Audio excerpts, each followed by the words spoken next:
درد سہ بھی تیرا نام لیے۔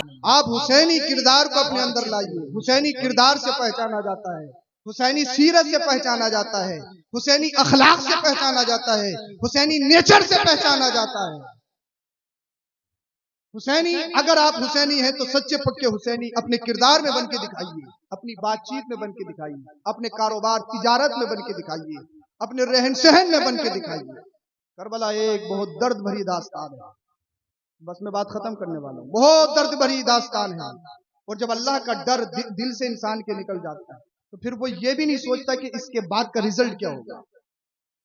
ذلت اور رسوائی کا توق اس کے گلے میں ڈالا جائے گا، وہ اسے بھی بھول جاتا ہے۔ اس لیے دل میں ہمیشہ اللہ کا ڈر رہنا چاہیے۔ اس دل کو خالص اللہ کے لیے بنائیے، اور اللہ کا ڈر اگر آپ کے دل میں ہے، اور یہی حسینیت ہے، آپ اپنے دل کو عشق رسول کا مدینہ بنا لیجیے۔ اس لیے آپ نے کہیں دیکھا ہے، ایک تو ظلم، اتنا ظلم، اور پھر مصطفیٰ کے گھر والوں پر چمن زہرا کے ایک ایک کلی کو شہید کرنے کے بعد شہید کر دیا سرکار امام حسین کو، تو ان کے خونوں میں جو آگ لگی ہوئی تھی وہ آگ بجھانی چاہیے تھی نا، وہ رنجش ختم ہو جانی چاہیے تھی، مگر انہوں نے لاشوں کے ساتھ وہ بے حرمتی کی۔ آپ کے اللہ شہیدوں کے جسموں پر گھوڑوں کو دوڑایا گیا، ایسی کہیں تاریخ ہے؟ ان کے جسموں سے سروں کو جدا کرنے کے بعد ان کے جسموں پر گھوڑوں کو دوڑایا گیا، ان کی ہڈیوں کو معاذ اللہ رب العالمین چکنا چور کیا گیا۔ ان یزیدی کتوں نے اپنوں کو تو دفن کیا، مگر مصطفیٰ کے گھر والوں کو تدفین بھی نہیں کی۔ بستی میں ایک قبیلہ بستا تھا، بنو اسد نام سے، وہ لوگ آئے دوسرے دن کو، اور انہوں نے شہداء کربلا کو تدفین کیا، دفن کیا۔ مجھے بتائیے، ظلم کی انتہا ہے، ظلم کی انتہا ہے۔ اللہ اکبر۔ یعنی نسبت سے شے ممتاز ہوتی ہے۔ ایک بات میں آپ کو بتا رہا ہوں، بات آ گئی مجھے یاد، میں آپ کو بتا رہا ہوں۔ یہ جو شہید کرنے والے تھے، داڑھی ٹوپی والے، نماز پڑھنے والے، ان کے خیمے میں اذانیں بھی تھی، کلمے کا انکار کرنے والے نہیں تھے، کلمہ پڑھنے والے تھے، قرآن کا انکار کرنے والے نہیں تھے، اپنے آپ کو قرآن کا ماننے والا بتانے والے تھے، اسلامی لبادے میں تھے، مسلم چہرہ تھا۔ اللہ کے رسول صلی اللہ علیہ وسلم جس نبی کا کلمہ پڑھتے ہیں، اس نبی کے سگے نواسے بلا فصل ان کے ساتھ وہ بربریت، وہ ظلم، وہ تشدد۔ سرکار اعلیٰ حضرت امام احمد رضا خان فاضل بریلوی علیہ رحمت و رضوان، ملک العلماء حضرت مولانا ظفر الدین بہاری رحمت اللہ تعالی علیہ حیات اعلیٰ حضرت میں ارشاد فرماتے ہیں، صلی اللہ علیہ وسلم، السلام علیکم یا رسول اللہ صلی اللہ علیہ وسلم۔ مصطفیٰ سے جس کو نسبت ہے، چاہے کتنی بھی دور کی ہو، حضرت ملک العلماء مولانا ظفر الدین بہاری رحمت اللہ تعالی علیہ حیات اعلیٰ حضرت میں تحریر فرماتے ہیں، جو اعلیٰ حضرت کے شاگرد ہیں، نسبت کا جتنا احترام، نسبت نبی کا، توجہ کے ساتھ سنیں اس بات کو، نسبت نبی کا جتنا احترام وہ فرماتی میں نے اپنی زندگی میں سرکار اعلیٰ حضرت کو کرتے ہوئے دیکھا ہے، میں نے کسی کو نہیں دیکھا۔ توجہ چاہوں گا۔ آج کہیں اعلیٰ حضرت صرف علم میں اعلیٰ حضرت ہے، فتویٰ میں اعلیٰ حضرت ہے، نہیں،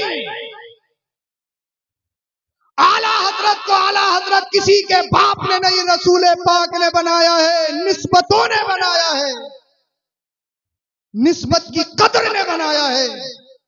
وہ فرماتے ہیں اعلیٰ حضرت کے پاس دو شہزادے پڑھتے تھے، ایک کا نام مولانا نور محمد رحمت اللہ تعالی علیہ، اور دوسرے شہزادے کا نام سید قنات علی رحمت اللہ تعالی علیہ۔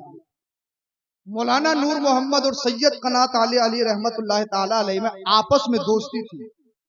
سرکار اعلیٰ حضرت امام احمد رضا خان فاضل بریلوی علیہ رحمت و رضوان اپنے حجرے میں تشریف فرما، ایک دن مولانا نور محمد کو سید صاحب کی ضرورت پیش آئی، तो मौलाना नूर मोहम्मद साहब बोले, कनात अली कनात अली कनात अली कहाँ है, कनात अली कहाँ है, कनात अली कहाँ है। सरकार आला हजरत हुजरे से तशरीफ लाए और इरशाद फरमाया, आपने इरशाद फरमाया, क्या नबी के शहजादे को ऐसे बोलते हैं? आपस में दोस्त गाली नहीं दी, बदतमीजी नहीं की।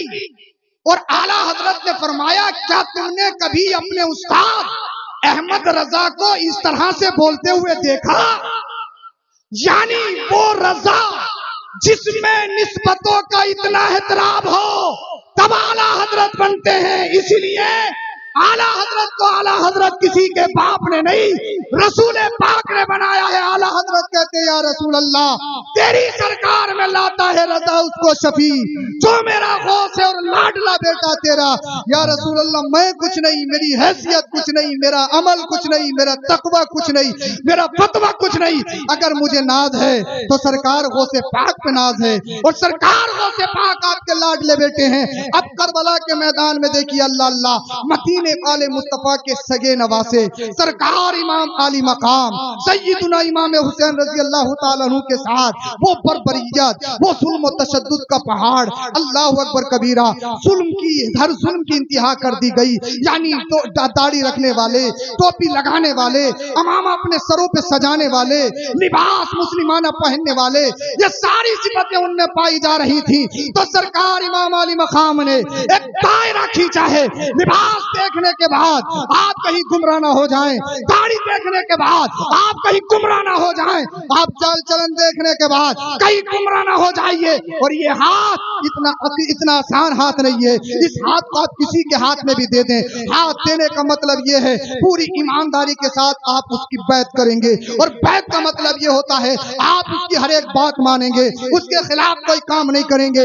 आप अगर किसी के हाथ में हाथ दे रहे हैं, आप अगर किसी को अपना पीर बना रहे हैं, तो पीर बनाने का मतलब यह है उसके खिलाफ आप कोई आवाज नहीं उठाएंगे, इसके खिलाफ पूरी अमानतदारी के साथ उसके पीछे चलेंगे।